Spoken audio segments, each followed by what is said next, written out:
The blue planet turned slowly in the darkness of space, unaware that its fate was about to change forever. Earth had been alone in the universe for so long that when the first message came from the stars, people celebrated in the streets. They thought they had finally found friends among the endless void. They were wrong.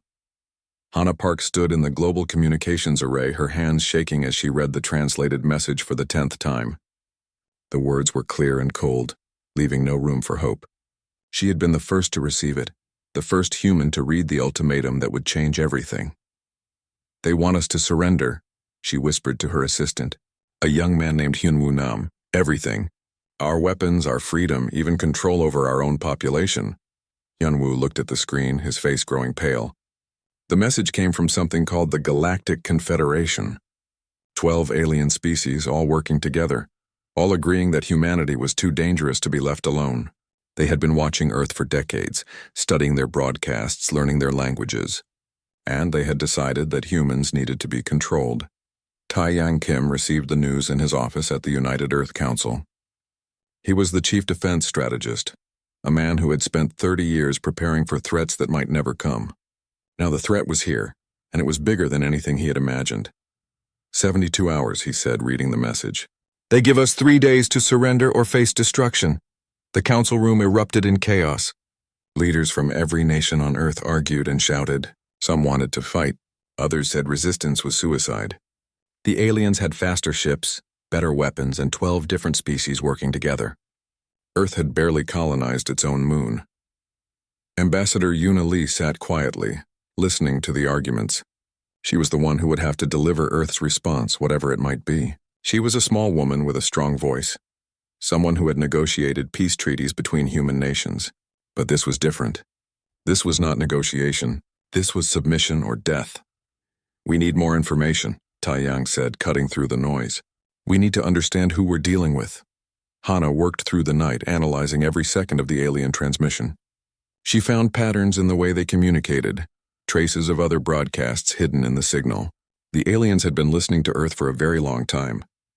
They had watched humanity's wars, studied their conflicts, analyzed their weapons. But something felt wrong about their assessment. "They think we're primitive," Hannah told Tae-Yang when he visited the array at midnight. "Look at this." They reference our weapons from 50 years ago. They quote our old military doctrine. They're treating us like we haven't changed. Tae-Yang leaned closer to the screen. His mind was already working, turning over possibilities. "They're underestimating us." "Maybe," Hannah said. "Or maybe they're right to see us as a threat. Look at our history. We've spent thousands of years fighting each other. We've built weapons that could destroy our own planet. No other species in the Confederation has that kind of history."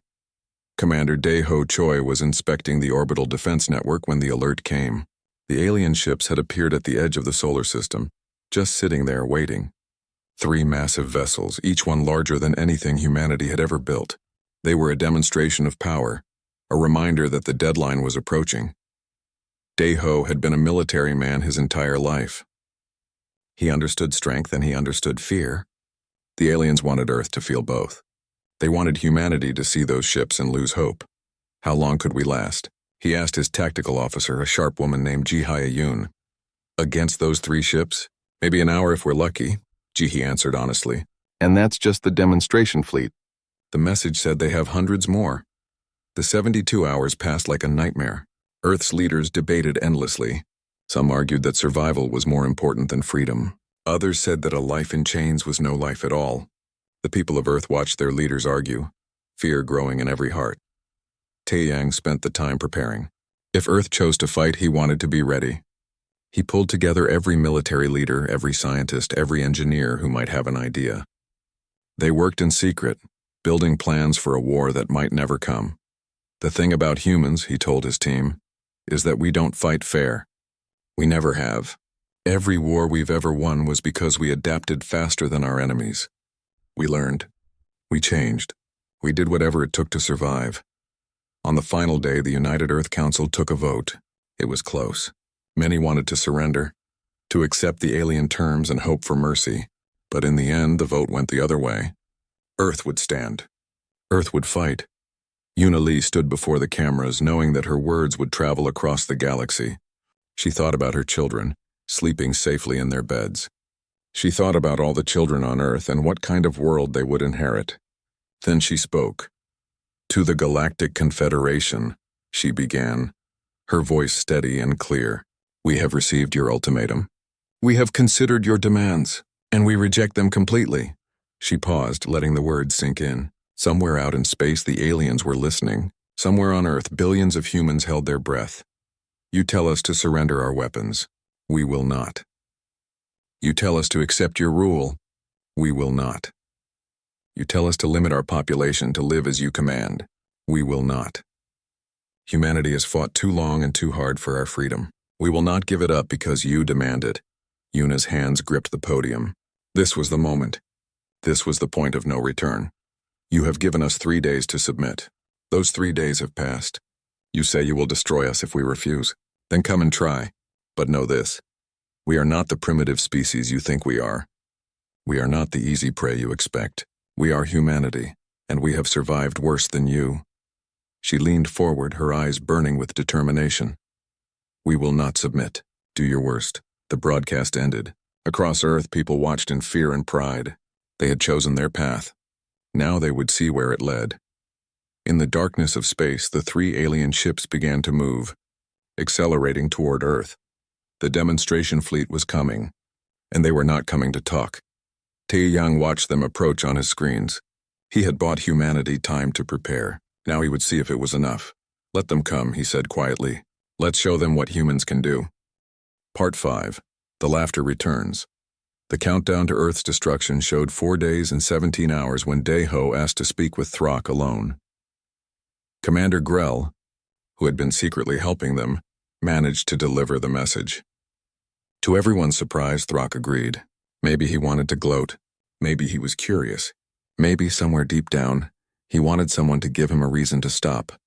The guards brought Daeho to Throck's private chamber. It was smaller than the command center, with windows showing the fleet and distant Earth. Throck sat alone, looking at tactical displays showing the planned attack. "You wanted to talk," Throck said without turning around. "Talk quickly. I'm busy planning your species' extinction." Daeho sat down without being invited. "I want to tell you a story." "A story?" Throck's 4 eyes focused on him. "Your world is about to burn and you want to tell stories?" "It's a short story, about a human leader from our ancient past. His name was Alexander. He conquered most of the known world. Every battle he fought, he won. Every enemy he faced, he defeated. He was the greatest conqueror in human history. And," Throck asked, interested despite himself, "and then he ran out of places to conquer. He sat down and wept because there were no more worlds to defeat. He died young, his empire fell apart immediately after, and now he's mostly remembered as a lesson about the emptiness of conquest." "That's a stupid story." "Is it? What happens when you've conquered everything, Throck? What happens when there are no more galaxies to add to the empire? What do you do then?" "I achieve glory, legacy, immortality." Daeho pulled out a small tablet. "Let me show you something." The screen showed an image of ancient ruins on Earth. Broken statues, crumbled buildings, stone faces worn away by time. "This is what's left of the greatest empire in ancient human history. They conquered everything they could reach. They thought they'd last forever. Now we're not even sure how to pronounce their emperor's name correctly. Their empire is dust. But you know what survived? What? Their stories. Their art, their philosophy. The things they created, not the things they destroyed. That's what made them immortal." Throck stood up and walked to the window. "Why are you telling me this?" "Because I think you're tired, Throck. I think you've been conquering for so long you've forgotten why you started. And now you can't stop because stopping would mean admitting that maybe it was all pointless." "It wasn't pointless." Throck slammed a fist against the wall. "The Empire brings order to chaos. We unite the galaxy. You destroy," Daeho said quietly. "And you call it order because that's easier than admitting you don't know what else to do." For a long moment, Throck said nothing. Then slowly he spoke. "We were attacked. Thousands of years ago. Before the Empire. Someone came to our homeworld and killed millions of us. We were weak. We swore we'd never be weak again. So you became strong." "Yes." "And then we conquered those who attacked us, and then we conquered their allies so they couldn't attack us again." "And then?" Throck's voice grew quieter. Then we conquered their neighbors. And their neighbors' neighbors. Because we were afraid. Always afraid that if we stopped, someone else would attack us. When did the fear become habit? Deho asked. Throck turned to look at him. I don't know. Somewhere along the way we forgot we were afraid. We just kept going. Because that's what the Empire does. That's what we've always done. And now you're going to destroy Earth because we made your soldiers ask why? Yes. Because if they ask why, the whole Empire falls apart. Yes. Because you can't answer the question anymore. Throck sat down heavily. For the first time since Deho had met him, the Supreme Commander looked old. Tired. What would you have me do? Throck asked. Just stop? After 1,000 years of conquest? Just stop? Yes. And what would the Empire become? Whatever you want it to be. That's the terrifying and beautiful part. You get to choose. Dr. Hana's voice suddenly came through Deho's communication device. Captain, we're getting reports from Earth. The vaults are about to open. Admiral Sungmi couldn't wait any longer. Deho looked at Throck. In a few hours, humanity will remember how to fight. And we're very, very good at it. We stopped because any war would mean mutual extinction. If you attack Earth, we'll have nothing to lose. The vaults contain weapons that can destroy solar systems. AI generals that never lose. Biological weapons that evolve faster than any defense. Then you'll fight, Throck said. And everyone loses. Your empire, our commonwealth, everything. Because neither of us will stop until the other is completely destroyed. Then there's no choice. We fight and we all die. Or, Deho said, you make a different choice. You be the first Vraken in 1,000 years to choose. Something other than conquest. The countdown to Earth's attack showed 4 days and 2 hours. The countdown to the vault's opening showed 3 hours. Throck stared at the tactical display, showing Earth. His fleet was ready. His soldiers were prepared. One command and the attack would begin. He looked at Deho. Your people laughed at us. When I first appeared and declared war, they laughed. We did. Why? Because it was absurd. You showed up talking about conquest like it was the 21st century. Like war was normal. Like violence was the answer. We've spent 1,000 years learning better. It was like watching someone seriously suggest we bring back human sacrifice. It was ridiculous. And then Throck did something he hadn't done in 800 years. He laughed. It was a rough sound, like rocks grinding together, rusty from disuse, but it was definitely a laugh. You're right, Throck said, still laughing. It is ridiculous, all of it. 1,000 years of conquest and I don't even know why anymore. We're fighting because we've always fought. We're conquering because we've always conquered. That's the most absurd thing I've ever heard. He walked to the command console and entered a series of commands. What are you doing? Deho asked. Something different. A message went out to the entire Vraken fleet. All ships stand down. Cancel the attack on Earth. The Supreme Commander has ordered a cessation of all hostile actions. Confusion rippled through the fleet. Ship commanders requested confirmation. Throck confirmed. Some ships obeyed immediately. Others hesitated. A few refused, their commanders declaring Throck had been compromised by human mind control. Throck addressed the fleet directly. I have not been compromised. I have been reminded. Reminded that we started this as defense and turned it into obsession. Reminded that conquest is not purpose. Reminded that an empire built only on war has no foundation. This is weakness, one of his commanders shouted. The humans have infected you with their cowardice. No, Throck replied. The humans have infected me with their question. Why do we fight? And I cannot answer any more. Can you? Silence, I thought not, Throck said. The war is over. Not because we lost, but because we choose to stop. Back on Earth, Admiral Sungmi watched in disbelief as the Vraken fleet began to disperse. The attack on Earth was cancelled. Some ships were breaking away, refusing Throck's orders, but most were simply leaving. Admiral, her aide said. The vault countdown. Do we stop it? Sungmi looked at the countdown. 42 minutes until the vaults opened. 42 minutes until humanity remembered how to wage war on a scale that could crack galaxies. Stop it, she ordered. Cancel all the procedures. The vaults stay closed. The relief that swept through the Terran Council was almost physical. Aboard the Vraken flagship, Throck looked at Deho. What happens now? Now we figure that out together. Your empire doesn't have to end. It just has to change. From what to what? That's up to you. But maybe start by asking your soldiers what they'd create if they didn't have to destroy. Over the next months, the Vrakan Empire didn't so much collapse as transform. Some ships continued to fight, led by commanders who couldn't accept peace, but most simply stopped. They asked the question. They couldn't answer it, so they started looking for new answers. Some Vrakan returned to their homeworld and tried to remember who they'd been before the conquering started. Others joined the Terran Commonwealth. A few established their own independent worlds. Commander Grell became the first Vrakan ambassador to humanity. His first official act was attending a concert on New Jeju, the same plaza, where Deho had been celebrating 1,000 years of peace when the Vrakan first arrived. Grell stood in the crowd listening to music, watching humans dance and laugh. A human child offered him a piece of candy. He accepted it, not sure what to do with it. "You're supposed to eat it," the child explained. Grell tried it. Sweet, strange, completely impractical. He smiled. 6 months after the Near War, Throck visited Earth, not as Supreme Commander but as a civilian. That title had been dissolved. The Vrakan no longer had a Supreme Commander because they no longer had an empire. He met Deho at a small cafe overlooking the Pacific Ocean. "Your people have a saying," Throck said, watching the waves. "Laughter is the best medicine."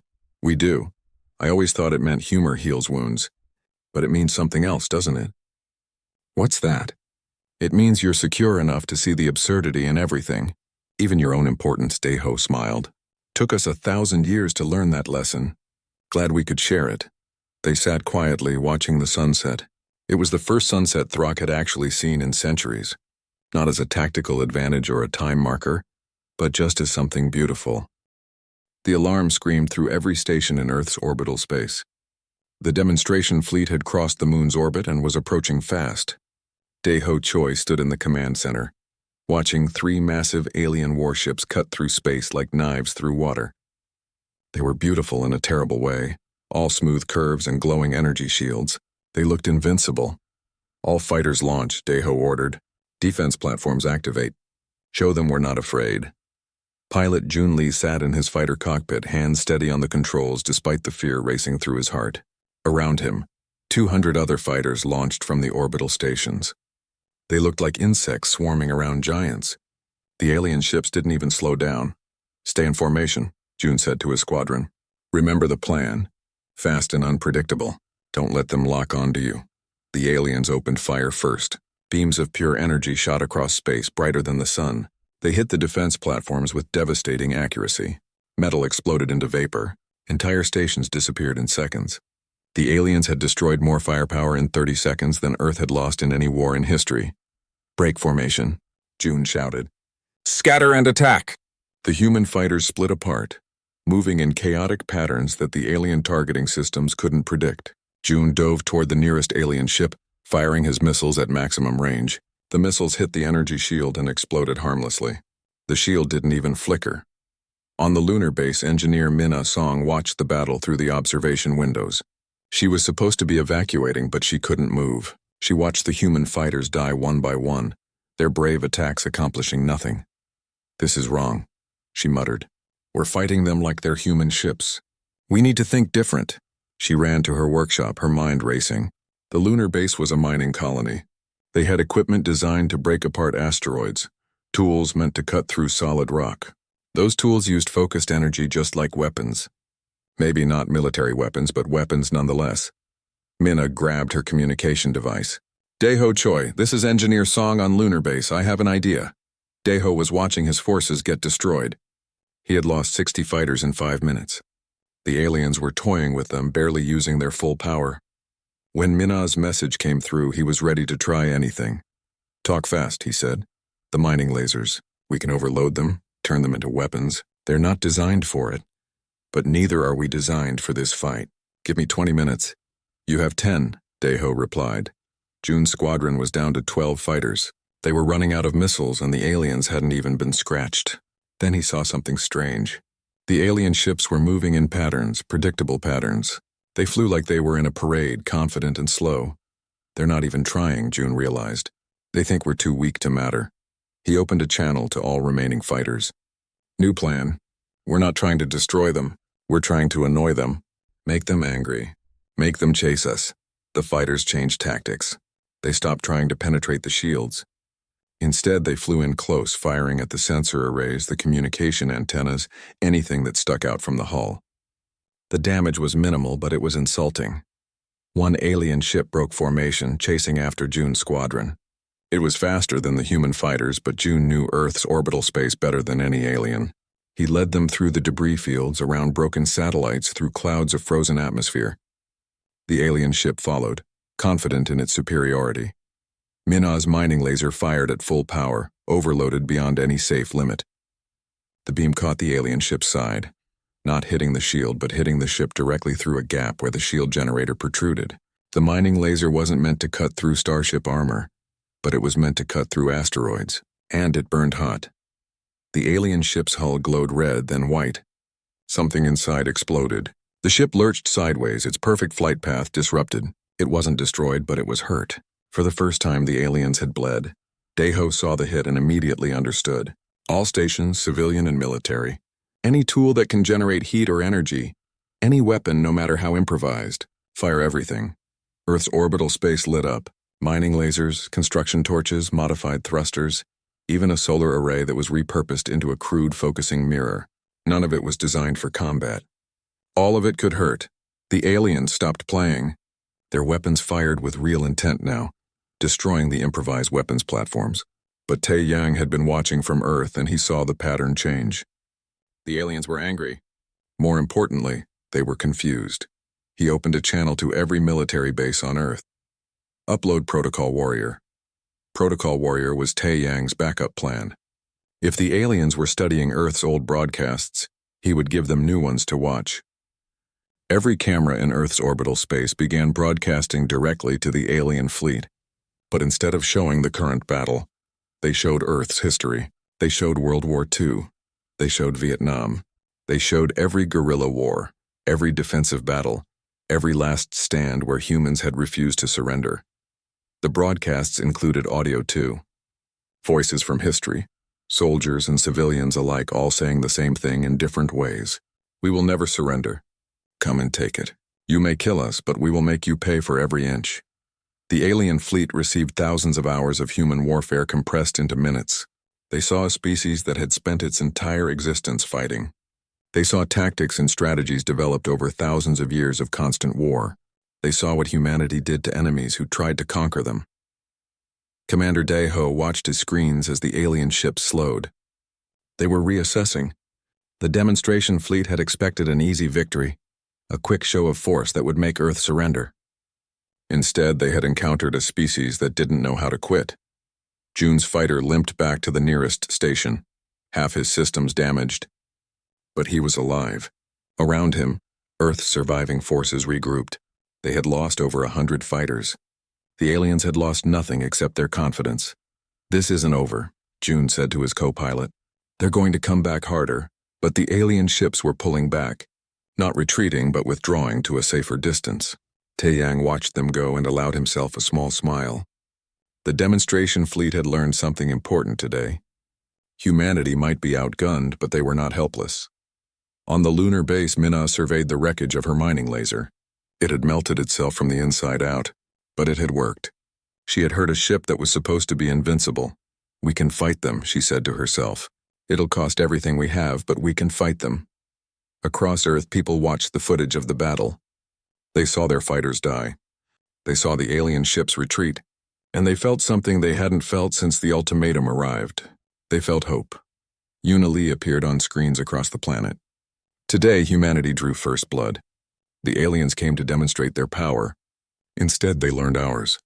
We are not conquered. We are not broken, and we will never surrender. In the darkness between Earth and Mars, the 3 alien ships held position. Inside, the commanders were sending urgent messages back to the Confederation. The reports all said the same thing. The humans were more dangerous than expected. The demonstration had failed. They needed reinforcements. The Confederation listened to the reports and made their decision. If a demonstration fleet couldn't make humanity surrender, then they would send an armada. They would bring such overwhelming force that resistance would be impossible. The message came to Earth 3 hours later. The Confederation was sending their full military might, In 6 weeks, an armada of over 300 ships would arrive. Earth would have one last chance to surrender before total destruction. Taeyang read the message and called an emergency meeting. 6 weeks. It wasn't much time, but it was something. Humanity had shown they could hurt the aliens. Now they needed to show they could win. The news spread across the galaxy like wildfire. A small backward planet had refused the Confederation's demands. Even more shocking, they had survived the demonstration fleet. In homes and gathering places across 100 worlds, beings gathered to watch the broadcasts from Earth. Sujin Kang had always been good with computers. Now she was using those skills to break into the Confederation's communication networks. It wasn't easy. The aliens had security systems far beyond anything on Earth. But Sujin had something the aliens didn't expect. She was desperate, and desperate people were creative. "I'm in," she whispered to her team in the underground facility beneath Seoul. On her screens, data flowed like rivers. Communications between Confederation worlds, military orders, civilian broadcasts, everything. What she found made her blood run cold, then hot with anger. The Confederation had done this before. Dozens of times. Hundreds of times. Every time a young species reached for the stars, the Confederation appeared with the same ultimatum: surrender or die. And every single time the species had surrendered. "They're bullies," Sujin said, her fingers flying across the keyboard. "They've been doing this for thousands of years. They find species that are just starting to explore space, species that are too scared to fight back, and they crush them before they can become competition." She copied everything she found and sent it to Taeyang. He needed to see this. Earth needed to know what they were really facing. Historian Woo Jin Park sat in his office surrounded by alien texts that Hana had translated. He was studying the Confederation's military history, looking for patterns. What he found was surprising. The Confederation had a powerful military, but they rarely used it. Most species surrendered after the demonstration fleet. The few that fought back were quickly overwhelmed by superior numbers. But none of those species had been like Earth. None of them had spent their entire history at war. "They don't know how to fight a real war," Woo Jin said during a video conference with Taeyang. "Look at this." Their last actual combat was 200 years ago, and it lasted 3 days. 3 days. Earth has had wars that lasted years, decades even. They have the weapons, but they don't have the experience. Taeyang leaned back in his chair, thinking. They're used to enemies who give up. What happens when they face an enemy who won't? "That's what we're about to find out," Woo Jin replied. Hana and her team at the Global Communications Array had been working non-stop.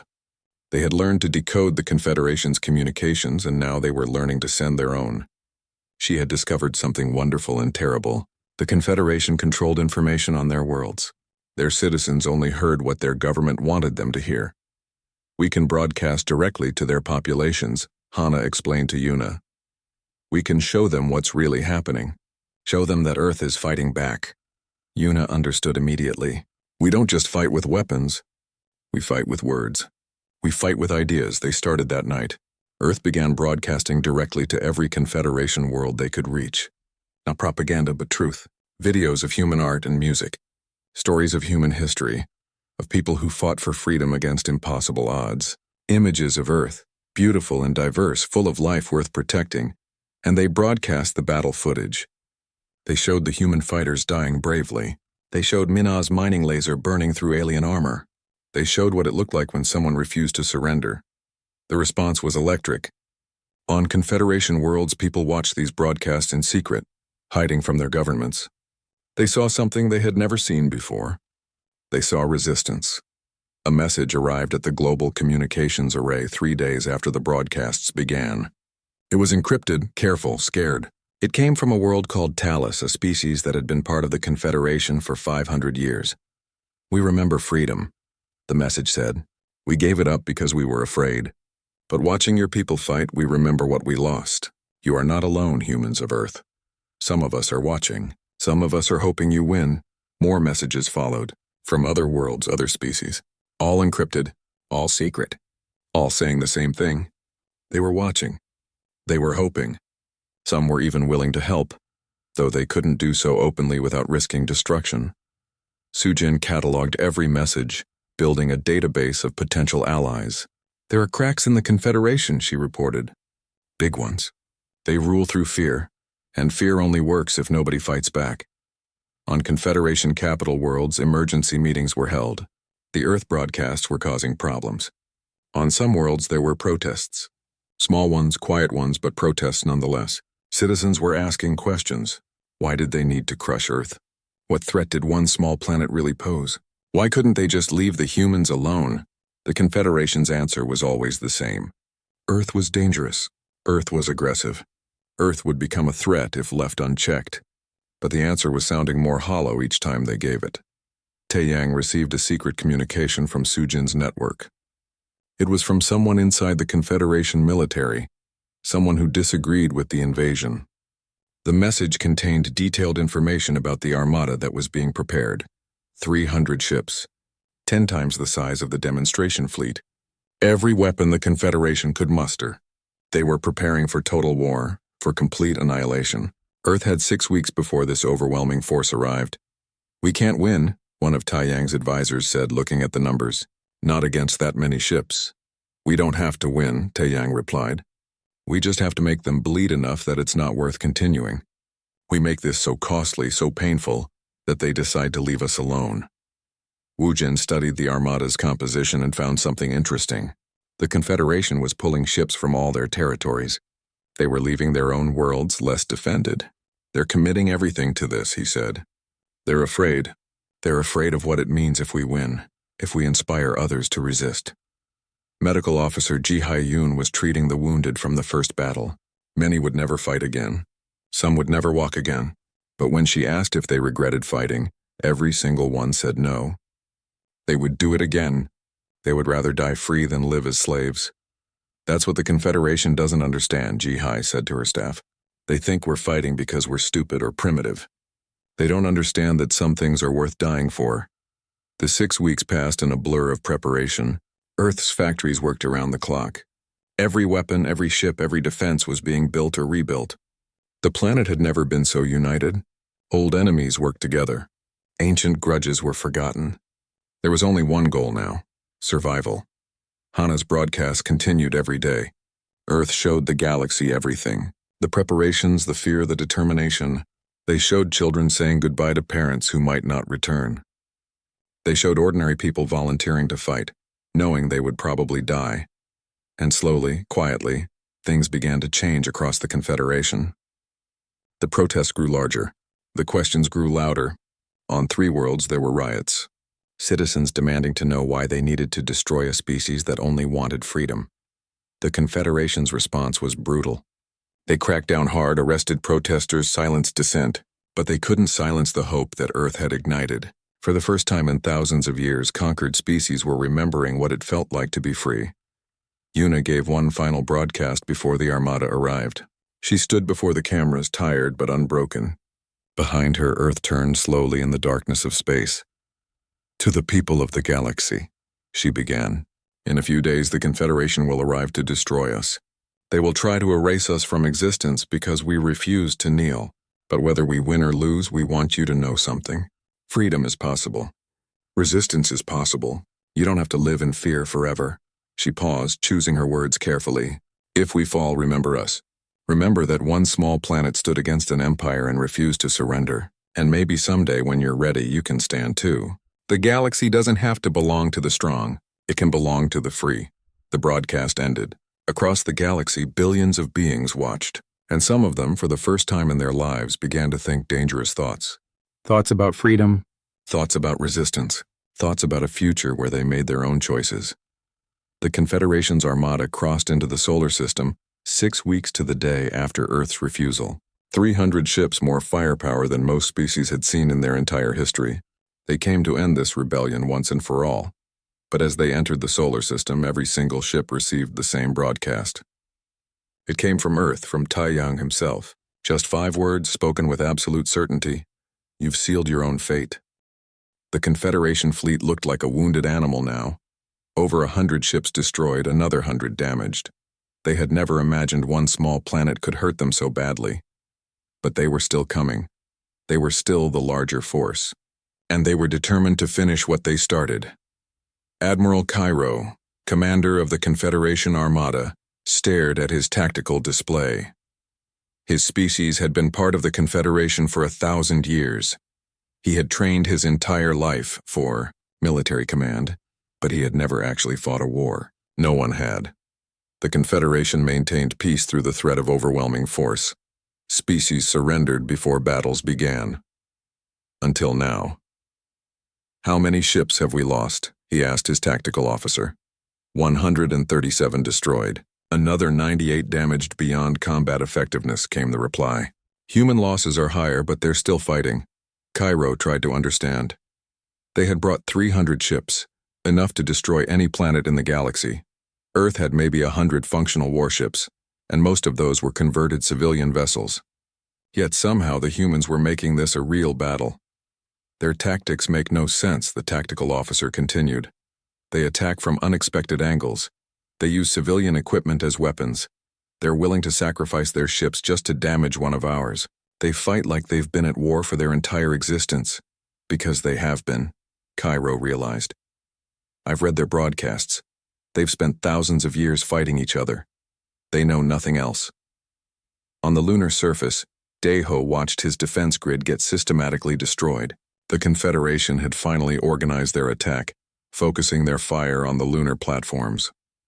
Without those weapons, Earth's last line of defense would fall. "Prepare to evacuate," he ordered his crew. "But keep firing until the last moment. Sir, if we leave, Earth has nothing between them and the fleet," his second-in-command protested.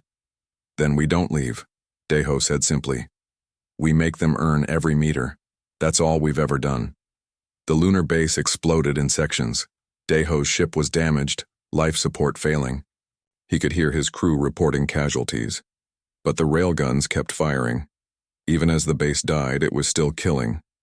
June's fighter squadron was down to 8 ships. He had started the battle with 50. Around him, space was full of debris and death. His fuel was running low, his weapons were nearly empty.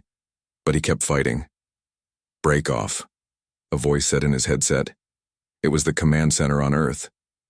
"You've done enough. Come home." "Home is right behind us," June replied. "If we break off, they get closer to Earth. We stay." His squadron stayed with him. They knew they were going to die. They had known it from the beginning. But they would die buying time, making the Confederation pay for every kilometer.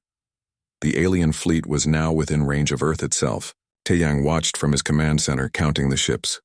153 functional Confederation vessels. Enough to reduce Earth's surface to ash. "It's time," he said quietly. Across Earth, messages went out.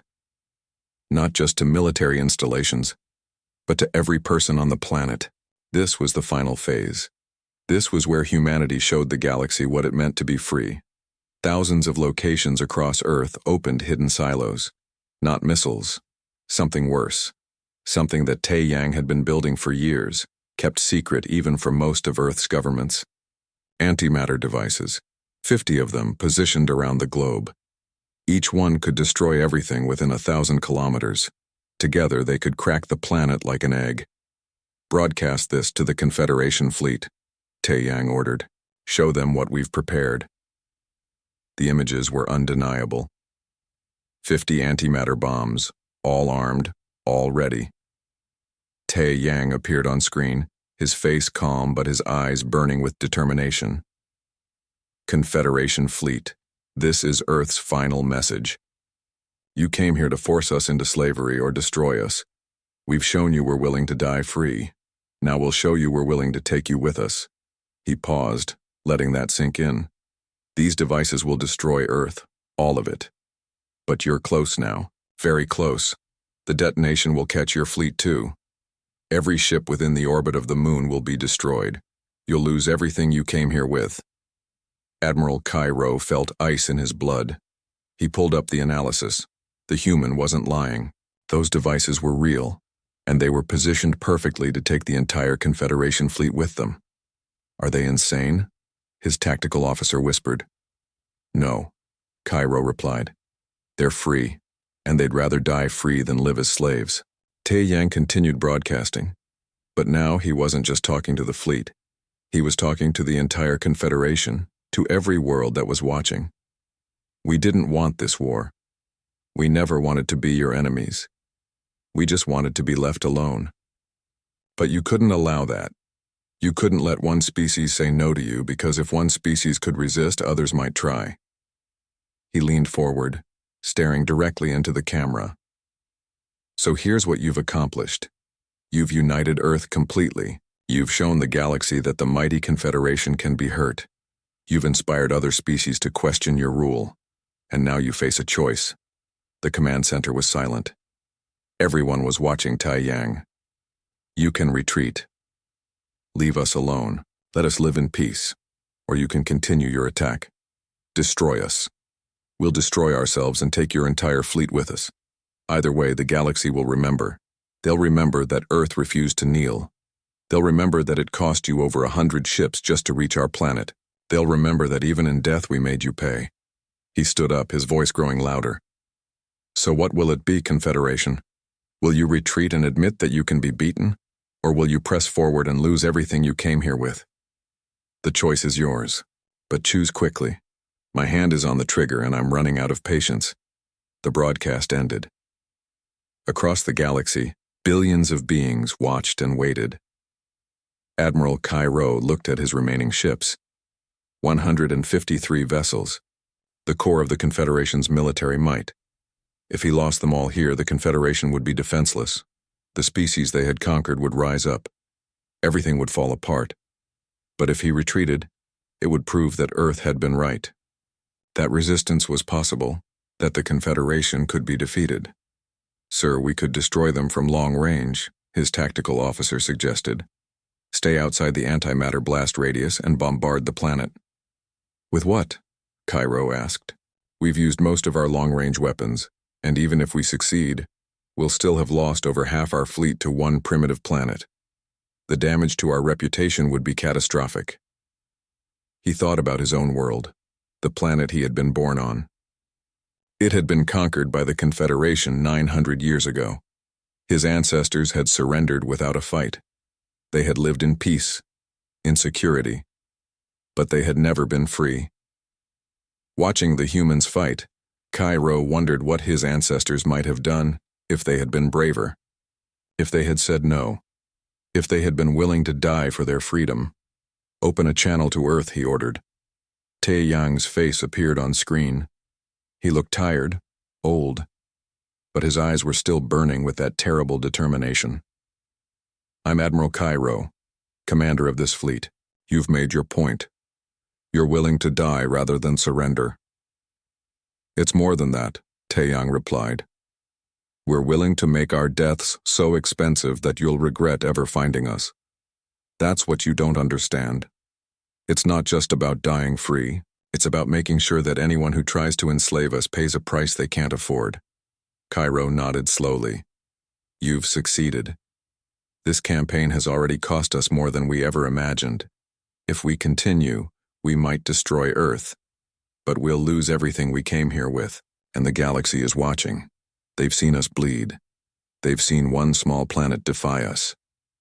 He made his decision. The fleet is withdrawing. We're leaving your solar system. But understand this. The Confederation will remember Earth. You've made powerful enemies today. We were your enemies the moment you demanded our surrender, Tai Yang replied. The only difference is now you know it. The Confederation fleet began to turn. Slowly, carefully, they withdrew from Earth's orbit. The humans watched in silence, barely able to believe what they were seeing. The mighty Confederation armada was retreating. Unili broadcast from Earth one final time. People of the galaxy, you've witnessed something unprecedented. The Confederation came to destroy us. They came with overwhelming force, and we've sent them away bloodied and beaten. She looked directly into the camera. We're not celebrating. We've lost thousands of people. Our orbital infrastructure is destroyed. Our ships are wrecked. Our moon is a crater.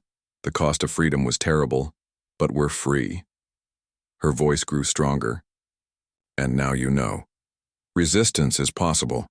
The Confederation can be beaten. They rule through fear. But fear only works if you let it. We didn't let it. We chose to fight. And we survived. The broadcast spread across the galaxy. On Confederation worlds, populations watched in stunned silence. They had never seen their military retreat before. They had never seen resistance succeed. Within days, protests erupted on 7 Confederation worlds. Within weeks, 3 species declared independence. Within months, the Confederation was falling apart. The galaxy had learned what Earth had always known. Freedom was worth dying for,